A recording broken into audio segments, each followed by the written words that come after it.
Pemerintah Provinsi Bali melalui Dinas Kebudayaan akan melaksanakan Lomba Ogoh-Ogoh pada akhir September mendatang. Lomba ini dikhususkan terhadap ogoh-ogoh yang belum sempat diarak pada pengerupukan beberapa bulan lalu.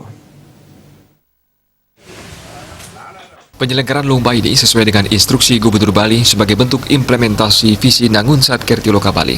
Untuk kriteria lomba ogoh-ogoh harus ogoh-ogoh yang sudah jadi pada saat Hari Raya Nyepi 2 bulan lalu dan bukan dibuat baru. Kadisbud Buleleng Gede Dodi Sukma mengungkapkan, lomba ogoh-ogoh ini akan dimulai pada September di tingkat kecamatan, kemudian dilanjutkan dengan tahapan di kabupaten. Dodi Sukma juga menambahkan untuk memastikan kerabat Bali mengikuti lomba dengan jujur dan menggunakan ogoh-ogoh yang dibuat pada Hari Raya Nyepi beberapa bulan lalu, akan dilakukan proses verifikasi dengan melakukan pemantauan di setiap Balai Banjar STT Desa Adat yang akan mengikuti lomba. Jadi tidak boleh ada ogoh-ogoh yang baru.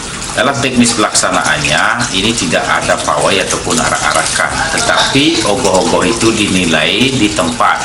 Nah, masing-masing desa adat itu sesegera mungkin kami akan rapatkan dengan majelis desa adat kecamatan maupun kabupaten, karena masing-masing desa adat itu cuma bisa mengajukan satu ogoh-ogoh untuk dinilai.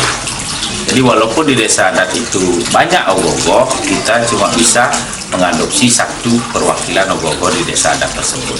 Nah, besok kami akan mengadakan rapat dengan rekan-rekan camat dan kemudian majelis adat tingkat kecamatan dan majelis adat tingkat kabupaten untuk merumuskan hal tersebut. Untuk masing-masing desa adat hanya bisa mengajukan satu perwakilan ogoh-ogoh.